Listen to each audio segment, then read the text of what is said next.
Well, thanks for joining us, everybody, for navigating the future of gaming, insights on direct-to-consumer strategies and monetization trends. I'm Carl Stricker, SVP of Biz Dev at Xsolla. Super happy to be here. I've got one of the coolest jobs in the world. I've got an incredible team in the Americas that work with developers very closely of all sizes. Our mission at Xsolla is equal access for all. And so getting to work with developers of all sizes is a real joy. Our goal, of course, is to help developers engage directly with their players throughout the entire dev cycle. You know us as a global games commerce company. We do so much more. Everything from an Xsolla backend to helping you launch your game, to helping you reach more players through X.LA and our mall. Everything that revolves around commerce, alternative payments, around the world, 200 regions, 700 different payment instruments, and we have a lot of fun doing it. So just really pleased to welcome you all here. We've got an awesome panel. I want to start by introducing these two gentlemen here. I've got Joost van Drunen. He's an entrepreneur, an advisor, an author. Recently had a book come out, One Up, and so that's a must read. He teaches at NYU. Sold a company to Nielsen and now has another startup that is in the data and market analysis intelligence in the interactive entertainment business. He's going to share a presentation today. So we'll be part presentation and part panel discussion. We're going to have time for Q&A afterwards. And then I'm super, super pleased to also introduce you to Lou Fasulo, co-founder and CEO of Starform. And I actually had slides for this. So they were founded in 2018. He's got a background prior to that, founding Z2, sold that to King, small company that we've heard of, and has got an incredible game now. You can download it today on Epic Game Store, Metal Storm, Aerial 5v5 Combat. Super fun. And he's going to talk about his journey and share some insights from an indie development studio as well. So with that, we will jump right in. And I'll set the stage here. So we've got some panelists. Let's get into the discussion. I think Joost will do 15 minutes with you on just state of play. Let's do that. And then we'll jump in with commentary, and then I've got some questions for Lou to round this out. And like I said, we'll promise to hold some time for Q&A at the end. Cheers. Thank you, Carl. I'm going to go stand over here to not take away so much attention here. So Carl asked me to prepare a few slides just to kind of frame the conversation, which, you know, as a recovering academic, I love hearing myself talk. So if I go over, feel free to throw They're gonna flash one of lights. these metal water bottles. It's totally fine. But I want to point out a few different things. So I've been in the industry for quite a long time, and I wear many different hats. And I find always so interesting to be active in a conversation with people that are trying to navigate both the creativity as well as the commercial aspects of the industry. So, you know, in many ways, of course, a game has to be perfect in order to be successful. And also, you have to bring that same level of creativity to how you organize yourself, how you set up your structure, your company, as well as your commercial and marketing efforts around it. And so that's how I enter into this a little bit. My way of making sense of it, because I don't make games, I talk to people that do all day long, of course, is to look at numbers all day long, right? That's sort of like my comfort zone. And so I want to share a few of those. And I'll start right off with a very simple observation, which is that so often do we talk about better technology being the driver of success in the games industry. Historically, the games industry has always advertised and marketed itself as, we have faster chips. I know your days at Xbox, Carl. It was always about being the better, faster, more console. And of course, that's great. Those are key selling points in the space for consumers, and it makes a lot of sense.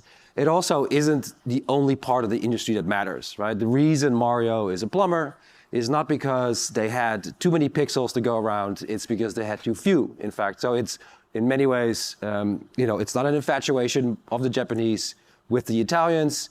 Mario has a mustache and gloves and an overall because they had to figure out how to make him seem interesting and animated in a very small design space. And so it's the limitations of technology that so often tend to be, a source of creativity for people. And that's how I come at a lot of these conversations, right? It's like, if we have infinite things available to us, that's great. I think this morning's keynote speaks to that very clearly when you see all the new technologies that Unreal's making available. At the same time, there's also a very clear distribution play at hand here, right? There's also these questions around, okay, how do we do these things better with less things available, or how do we do things smarter? And so It is a matter of some fascination to me personally then, that on the one hand you see these incredible successes like Helldivers 2, and it's juxtaposed with these sort of miserable failures like Concord, right? These projects, a lot of people bring their soul to this and they do such a good job. They spend so much time and love and resources to kind of make this a reality, and it just doesn't really gel. And so it's a weird moment for the industry to see so much money flowing in.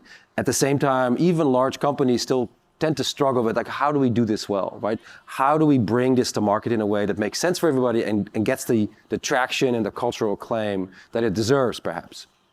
And so here are some sort of basic numeric data points to back it up. I'll be happy to share this afterwards, of course. But the industry is largely dominated by a handful of really big companies, including Tencent, Sony, Microsoft, etc. And what's interesting in this context for our conversation here is that, of course, these companies have lots of very talented people on board, but increasingly do you see the shift in the games industry where the market structure is such that the largest companies make fewer and fewer games. And that's in other words, the innovation really falls to the lower end of the marketplace, where the smaller fries and the double A's of the world, they really bring a lot of the cool ideas to this space, and they're having a hard time bringing that to market. So, just from a market analyst perspective, on the one hand, I do think that there is a lot of overblown negativity in the industry. Sure enough, yes, there is a push for profitability and efficiencies. There's been a lot of layoffs. And again, it's like, that goes very near and dear to me personally too, because those are my friends and colleagues too that get laid off in that context. At the same time, the industry overall is still pretty robust, right? It's stronger than it's been the decade before. It continues to grow. Gaming is much more accepted and much more mainstream than it's ever been. And so in many ways, it's a little bit weird to hear a lot of this negativity. At the same time, seeing the numbers kind of go like, well, it's not really that bad, right, overall. And I think when I then look, I guess to our host today too, he said this about a year ago, it's like the industry is going through a structural transition. The industry is changing from what it was to something new. And there's not a lot of room here today to discuss that so much, but in many ways, the simple version is to say we focus on content, absolutely, but we also focus on distribution. And we're now back into a swing where distribution becomes increasingly important. How we bring things to market is equally as important as how we build things outright. And so I think this morning when Epic announced, what was it, Publish Everywhere? What was the name of it? Does anybody know? Pop Quiz. It's what? It was Fab, and it was allowing you to release your titles across all these different platforms at the same time. Anyone? Publish Everywhere. Publish Everywhere, sorry. There we go. I'm just so excited, I forget all the words. I'm excited because it feeds into this paradigm of like we're focusing on publishing, cross-platform publishing that you see Sony do on Steam suddenly, Xbox is making all these changes to its strategy. And so in many ways, we're in this moment of distribution changes. And that, of course, also has some absolute downsides, but also a lot of opportunity in front of us. And so, again, some numbers to go with it. Here you see the last decade or so of revenue and consumer spending and how that plays out across different activities in the ecosystem. Publishing still, of course, content remains king. That's never going to change. But the second line here, platform operations, you see then that the large platform holders, the Apples, the Microsofts, the Sonys of the world, they've managed to grow that share from about 10 billion to 72 over the last 10, 12 years. And so they grow at a much faster rate than the publishers do, as well as the hardware and the live streamers out there. And so in other words, this segment of the market is becoming much more powerful. It gains in negotiation power, and it has a much more firm grasp on what comes next in the industry. In my easy to digest and accessible chart here, I've itemized the largest companies over the last 20, 25 years. It's color-coded. Black is all the publishers, orange is the platforms. If I take the publishers out, you see a very distinct pattern where over the course of a few decades, platform holders have managed to solidify their position and cement themselves at the top of the food chain. This is the ecosystem that we live in now, right? Very simply put, we end up in a world where it's not just competing over the best content, it's like also about what's your ecosystem relationship look like? Who are your partners? Who are you talking to and trying to get to market with together? And so in a simplified version of that, over the course of even a decade, you see going from 5 to 8 of the largest companies out there in a global consumer spend context. It's really EA and Take-Two that are left in this context, and everybody else is a platform holder. Now, some of them, of course, have been fully invested for decades. Some of them don't make any games at all.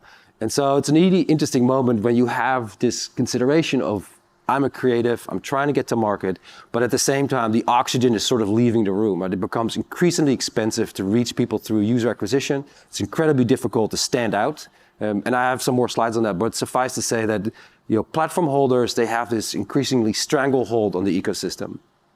The reason, very simply put, is that the moment, the momentum that we have with smartphones, when they ran out of steam there and they started selling fewer handsets, a lot of the consumer electronic companies, they start looking at services as a new form of revenue. And of course, that means cutting into everybody's share. And so that set out around 2016, 2017. And since then, we see, of course, their share of service revenue go up at the same time. That leaves less for everybody else.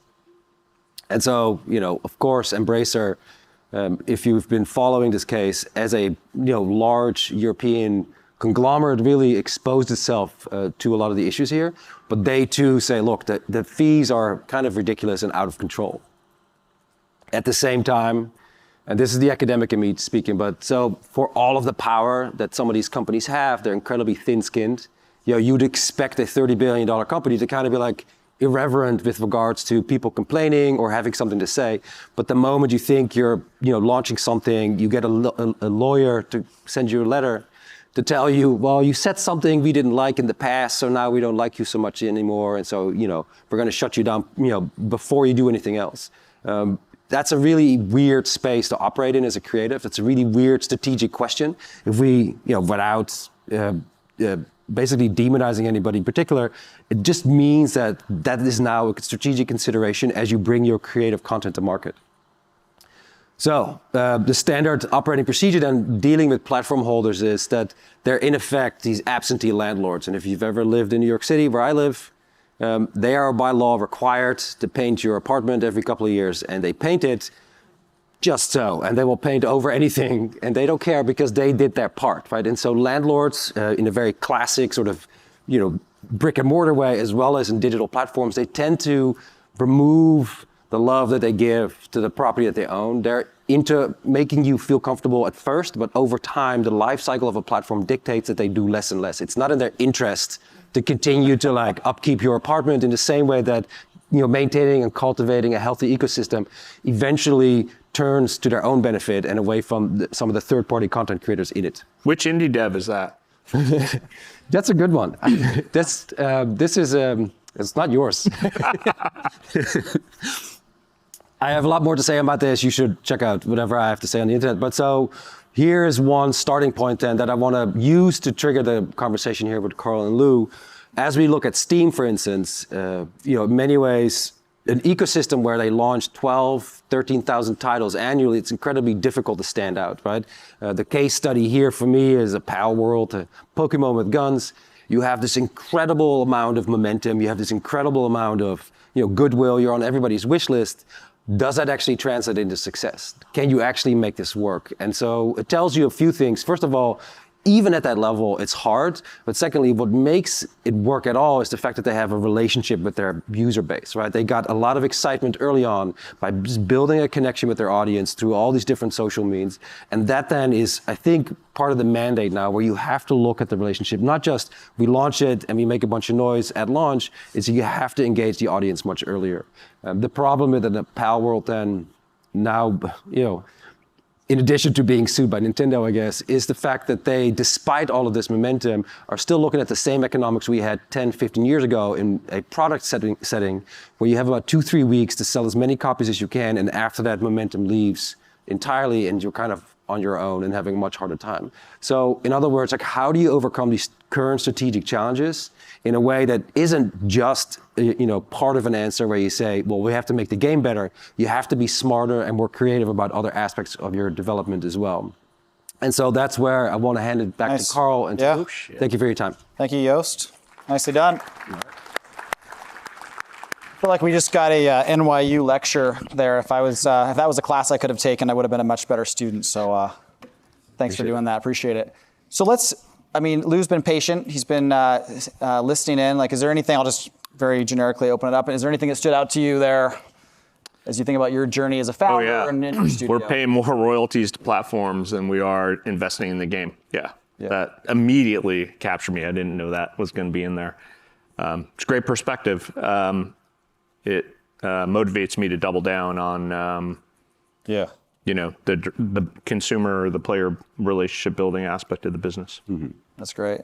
So let's even back up before we get into maybe some of the mechanisms. We're going to talk a little about community. I know that's something you're very passionate about. Your studio's got values around. We talked about customer obsession a little bit on the way up here. But just in general, like as you think about the studio founded in 2015? 18, thank you, 2018. Just share some key milestones in your journey from establishing the studio, getting funding, and then getting to where you are today with a game that's on Epic Games Store. It's available on iOS and Android. You're getting some play feedback. So I think a really cool moment along this journey. I think one of the things studios talk about building relationships with players all the time, and kind of starting with player feedback and all that kind of stuff. I think, unfortunately, the vast majority of the industry is actually failing on that point. Otherwise, we wouldn't have slides like the one in there of the game to be not to be named, I guess. Getting close and understanding players and just being in the players' head and their understanding their motivations and why they play something or why they choose to spend their time where they do is really, really critical. And we just kind of stumbled into this really interesting moment where we started out working very closely with players, literally at the founding of our studio. We built a prototype, put it in front of players. You're always embarrassed. You're worried about what they're going to give you feedback on, and you're kind of always wrong. And that's kind of the experience that we generally have had. Like, our artists were embarrassed about the quality of the work that we had put into the initial prototype. Players actually loved it, and they complained about something else. And so, getting exposed to that feedback really reorients you to prioritize on the right things. You have a mental model of how players are going to interact with your game, but it is wrong. And so your first objective should be to get aligned with what players want as quickly as you can before you spend your budget. We happened to have this situation where we were working on our game. We had a certain kind of design approach, and the first version of that seemed like it was really resonating well within a closed environment.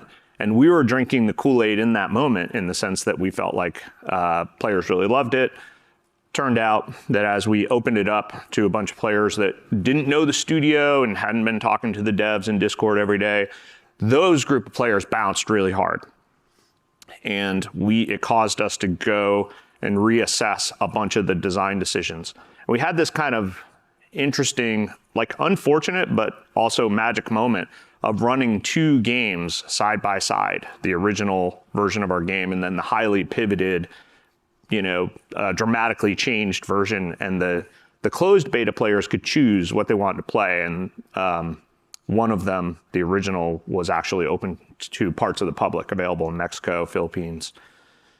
And what we saw is two concurrent graphs riding side by side. And we were seeing the real, like, long-term impact of our decisions in data on a daily basis. We were basically running two games as live services. We weren't constantly updating them and treating them like we had to entertain players every minute of every day. But when you contrast that with games that pop up for a weekend playtest and then go away, we were getting the data that says players get bored at day 7. And, playtests that run for two or 3 days, they have this massive benefit from this, like, novelty effect, which is players come in, they want to see what's new, they're engaging heavily. And so just the models that I see players using and things that we've kind of we've learned through working directly with players, running the game, just kind of sucking it up and putting things out early, really has made a difference for us. And so that pivot the pivot, the next thing that was really cool about that pivot for us is that we said, okay, numbers are looking good. We're gonna bring this new version of the game out into a few countries, open it up a bit. And then the players in the game, they asked to be able to spend. And that was the next moment where we're like, well, we should really actually uncork the ability to spend. We don't think the game's ready for that, but if players are willing to spend, they're saying they are, but if they actually do it, it's another data point for us. And they wound up helping fund the game for the next 18 months as we worked on it.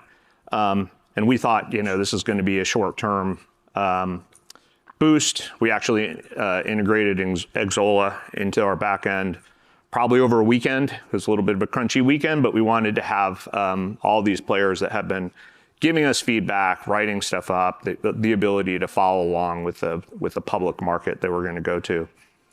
And they were legitimately funding the game alongside us. Not completely, but it was very big validation for us to see that they were consistently spending.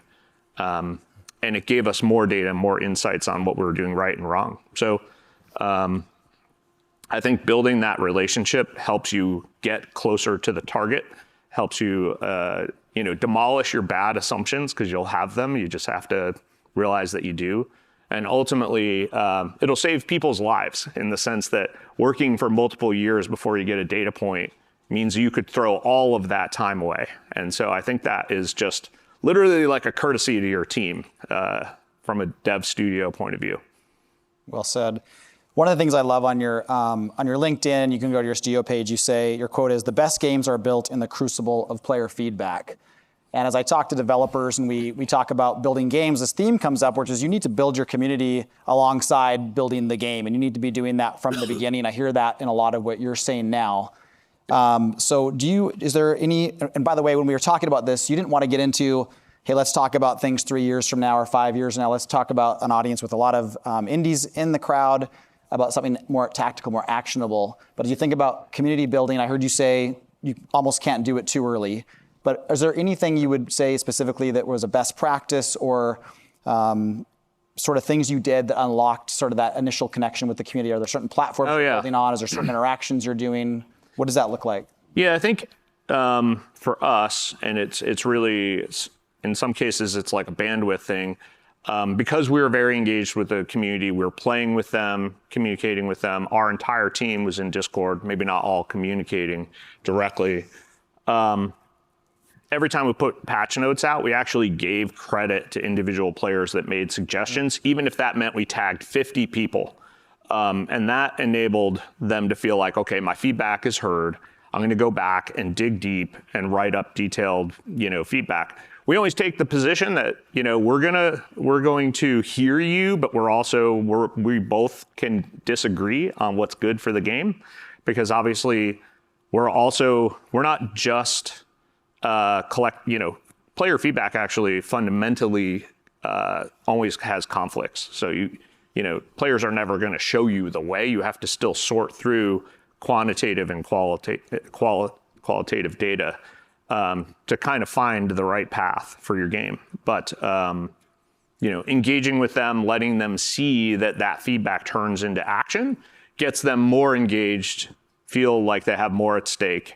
And ultimately, they're going to teach you more about the game than your own team. We've got guys that have spent literally like 27,000 matches in our game, and that is like the whole dev team added together has probably not played that many games. So you can learn a lot working directly with them. There's always what players say, and then there's what they do, and that's where quant comes in. They don't always say the same thing. One of the things you just said is great as well. At Exola, we've now got over 400 web shops, the global leader in web shops. But as I talk to developers also about what a web shop might look like, I feel like it's so much more than that. And you talked about almost like a destination. You talked about maybe a place where they can find patch notes, or where they can find a leaderboard, or they can find news about the game.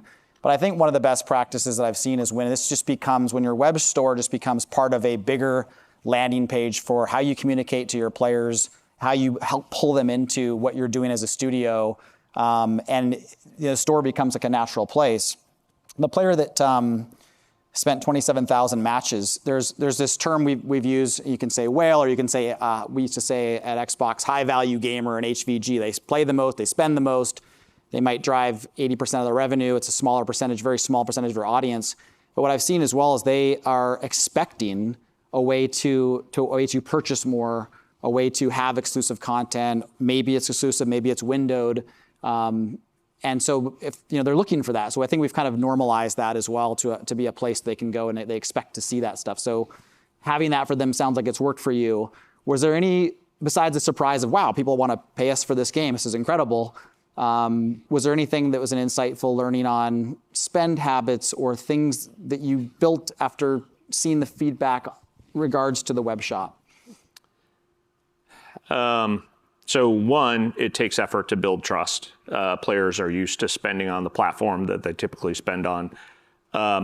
We were originally very active with players in Discord, and as the community grew, we couldn't obviously keep that up. So we started building the portal, what is the beginnings of a portal actually, after launch. So we launched the game on Epic Game Store, Apple, Google, and we started, a lot of player requests for data. This player in particular that played 27,000 matches actually hasn't ever spent $1 in the game, but his insight is worth millions probably. So, we started paying attention to what players wanted in terms of stats and that kind of thing. We started surfacing that on the web because we could, kind of iterate quickly, not worry about game server downtime and maintenance and things like that. And it became the natural coupling of the store and the data together. And that kind of just brings the experience of like, what is our brand experience? And kind of the way I think about that is we're not just making a game, we're making an experience. And every interaction between the studio and players needs to be of the right quality and communicate our values. We're trying to build trust with players. It's sort of like, in the premium sort of packaged goods universe, if I said, hey, here's a game in a paper bag, you have no idea what it is, you might be like, well, I'm probably not gonna buy that. On average, it's gonna fail. But then if I told you it was like a Blizzard game, you might be immediately like, take my money, I don't even need to see what it is. And so that trust is really valuable, and you build that up over a lot of interactions with players. You want to give players this narrative over time of having great experiences working with, interacting with the studio, support, dev team, all that kind of stuff. And that just starts with, it starts with the game, but it's all the other pieces that surround, the fantasy that you're creating around your IP. Great. Let me switch gears for a second. How many indie developers out here are thinking about funding or how to raise capital? A few hands. Yep. Excellent. We do have something at Xsolla called Xsolla Funding Club. I'd love to chat with you folks offline. Something that we can do in terms of connecting people to helping with your pitch, helping you make sure you've got the right assets, making sure you're ready to get in front of investors. So there's feedback there, which is super valuable. And then we do have a pretty good ratio, but the odds are tough in general. Lou, I know, is a little bit of a different time because we're now post-COVID and the landscape's changed. Yeah. But you've been successful with receiving some funding over the course of your career. Do you have any insights for if you were in those shoes today for folks that might be looking to raise? What would you advise them today? I think everybody approaches this in a different way, really, and you have to do something that's very true to your own passion, interests, wherever your personal and your team's North Star is. For us, our studio is not craft first. We are craft and commercialization together. We very much believe that when players are willing to spend, going back to my previous point, that's a demonstration of trust. And we want to build that trust. We want to build, in our world, free to play is try before you buy every day. And so we really think about the commercial landscape going all the way back to putting players sort of first. And that's what we talk about, putting players first.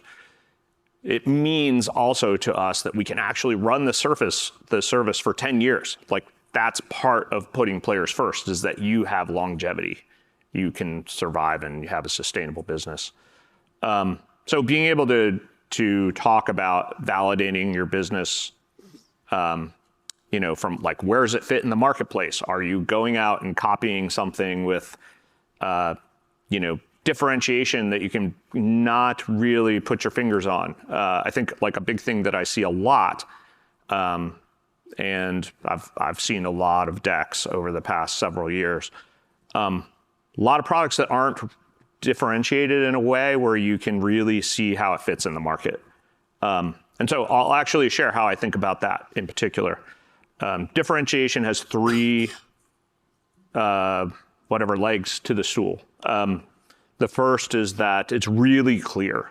And like a good way of thinking about that is like if you're scrolling through a list of RPGs on the Epic Game Store, can you even tell the difference between all those screenshots? And if you can't tell the difference right away, you know that the player is lost. They're just not going to pick you. That's the odds that you're dealing with. So it needs to be really clear. And then it needs to be meaningful. So I'll give you a clear example that's not meaningful is like, you know, reskinning Counter-Strike to be Space Marines, or, well, maybe not Space Marines because it's an actual brand, but just reskins in a different theme, different setting. Those are not meaningful. And meaningful, the lack of meaningful means you're not going to get the longevity. Here, like another great example, I don't know if anybody that worked on the finals is in the room. Destructive environments, super, super cool. Not a longevity feature, just not, you know, it's different for a little while and then that novelty goes away and you're back to playing a shooter. Mm-hmm. A shooter where 66% of the players are losing every match. And then the last one is desirable. Like players actually want this thing you've done. It's not just like a business model improvement, but it's something that players, again, going back to players, it's something that players see that's different, that's meaningful, and they want it. And so if you can talk about those concretely against, you know, other products that are sitting in a category that you're going into, I think you can better understand how to leverage your game from a marketing point of view, communication with players, and just understand the player journey. And then if they tell you they don't value those things, you know to start over. Yeah. So anyway, yeah, that's great. There's some thoughts. And when we look, that's great. And when we look at the sort of the stats of how many games are funded, I mean, the odds are not high. The odds are not in your favor. So from the beginning, you are self-publishing. And so that kind of brings us all the way back to community and what we talked about at the top and how important it is to build that as you build your game. So we just continue to enforce the importance of that. And this proof of evidence, right? Do you have, can you demonstrate to investors that your game has so many wish lists potentially, so many followers in your community? Do you have positive signal in a way that's quantifiable that someone can look at and say, okay, that's something that helps me de-risk this investment? Those are things maybe, I don't know, 5 years ago, 6, 7 years ago, maybe wasn't as expected to have. And I think today those things are much more expected that you do demonstrate. Wish list is kind of tricky because we've seen wish lists don't really turn into success, unfortunately. They don't always convert. Yeah, they don't always. You know, what it maybe helps you with is that your videos and your content look appealing, but it doesn't mean you're going to hold on to anybody. I think getting into some kind of ongoing play test and showing, you know, engagement numbers is like the number one thing that I would look for, depending on the situation. There are VCs that fund really early stage and they don't need to see numbers. Like they need to see that you've got some background and they want to talk to you about how you solve hard problems, how you think about pivoting. Do you even know that you're going to be wrong on 50% of the things that you're doing? Like that's the litmus test for the early seed folks. Yeah. And then when you're doing larger rounds, you got to show that you've proven some things with that seed money. So I've got a couple more questions and we'll go from there. But you're kind of segueing here a little bit. When we talk about engagement and some of the play testing strategies, so let's talk about live ops. And so you're running this game with live ops. We used to say, another thing we used to do is we would, instead of debating in our room about what treatment we should do, what asset we should use, or where the buy button should sit, we just A/B tested this stuff. We basically A/B tested anything that we could test, and we could look at the data and decide what the winner was. It wasn't whoever was the loudest voice in the room or whatever it might be. So Talk to the group a little bit about your multivariate testing, A/B testing. How do you run live ops, and any surprises through that so far, or best practices? Yeah. So our game is incredibly social. It's built around guilds or squadrons, as we call them, which really limits our willingness ultimately and ability to do split testing. We don't want to incur trust issues with players by, creating split tests that maybe favor one group over another inadvertently, obviously. However, we have, especially during the closed beta we did when no one was spending, we ran a lot of tests during that time in terms of like how quickly players needed to progress and that kind of thing. And then here's another area in split testing in particular, we're just wrong 70% of the time. That's actually what the data shows. Like 70% of the time, the split that we think is going to be favored by players, whether it's higher engagement or whatever, actually fails, and we learn something, and then we're like, okay, this is actually what we need to do. Or we get just no useful data at all. So I think with split testing in particular, you gotta push the boundaries and do something that seems a little bit broken potentially to get signal, and then you have to have enough of an audience. So when you're really, really early and you have thousands of players, don't even bother. Just focus on getting the group to give you positive signal. That's something for like the kings of the world to run tests with, 500 players and 500,000 players in each bucket, learn something new in 48 hours. Like that's the kind of scale you really want. That's great. All right, so we partner on payments. So I'll disclose that we work very closely with you guys on payments. I never tell them what they want to hear, though. And that's why you're here. So, talk to me a little bit about, because I think when we originally talked, there was a discussion around payments and it surprised you a little bit. Any learnings on the payment side in terms of expectations versus reality? Let's see. So a big strategy for us is it's just coming out of like our entire DNA around focusing on players. So we actually built a loyalty program. We had actually, in early beta, we were tracking how much time people were spending in the game. And initially we just said, we want to reward players based on their time. Because time is the thing that really matters. Time's what teaches us, gives us data, gives us feedback, all that kind of stuff. And that eventually turned into a loyalty program that got made part of the shop. And so we said, if you've been playing for years and you've played 10,000 matches or whatever, we're just giving players a lot of these little points to spend on other items in the game. What we've seen is that when players tend to trust us, they wind up spending a lot on the platform, on the store. And that's kind of proof positive. We're on a journey here. We really want to move more and more revenue from the gatekeepers that are taking 35% of the economic value of the industry, while all the content is what brings the players. So it's a little bit of an upside down equation there, you can see. It's kind of key to put pressure on that as well, I think. So anything you can do to build the relationship between the studio and the players, and ultimately have them directly purchase, or at least be in a realm where they're directly working with your team is really, really good. That's great. Yeah, engagement is a currency. It really is. A major one. I think it's not understood fully, yeah. Now, Joost, you've been quiet for a little bit patiently as well. I'll give Lou a break. Any just general themes, comments as you hear the discussion, surprises from you, insights to share?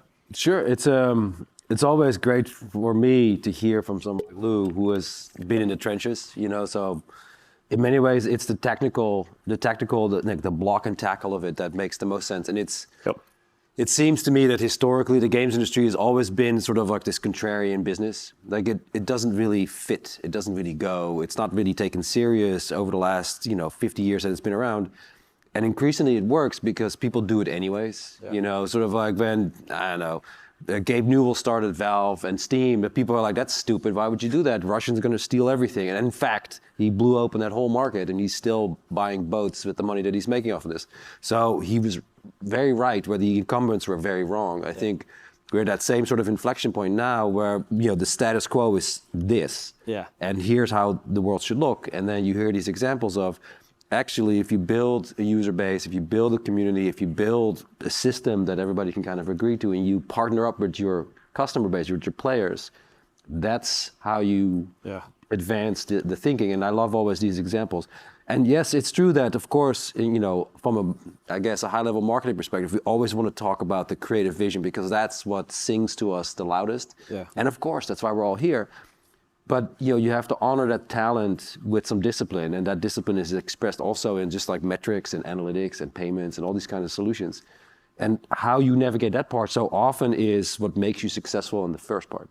In my mind. So, that's a broader conversation that I have here, that I have with my students at the Game Center at NYU.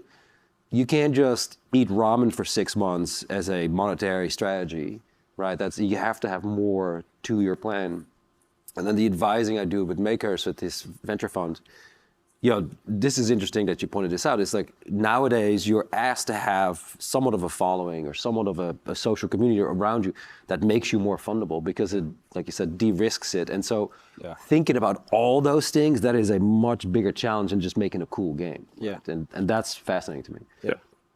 Yeah, and it seems daunting. I mean, I get to talk to a lot of developers, and some of these folks, maybe like some folks out here, are 1 or 2 people, and they go, "Gosh, I'm spending all my time moonlighting, making this game. How can I also be a community manager, a full-time developer, an artist, running the production?" I mean, it's daunting, but just getting started, create that following, build that Twitter account, get on Instagram, get feedback, and 20 people, 30 people start to build, and that feedback is invaluable. Find advisors.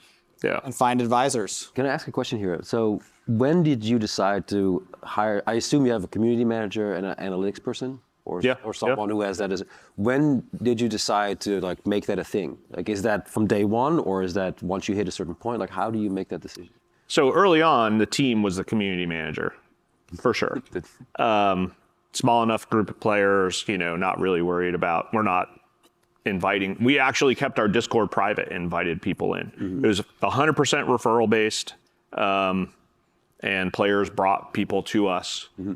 Crazy enough, it wound up with 1,000 players that way. Wow. And so I think part of that is players had enough fun. They wanted to bring their friends in, and so that was a proof point for us. So instead of saying what's the largest Discord we can have, we said, what's the highest engagement Discord we could have.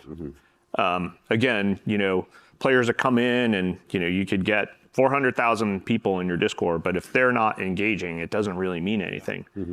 I caution the glamour stats. We get really focused on stats because of slides like yours that are valuable, but we're not always sure what the data says, right?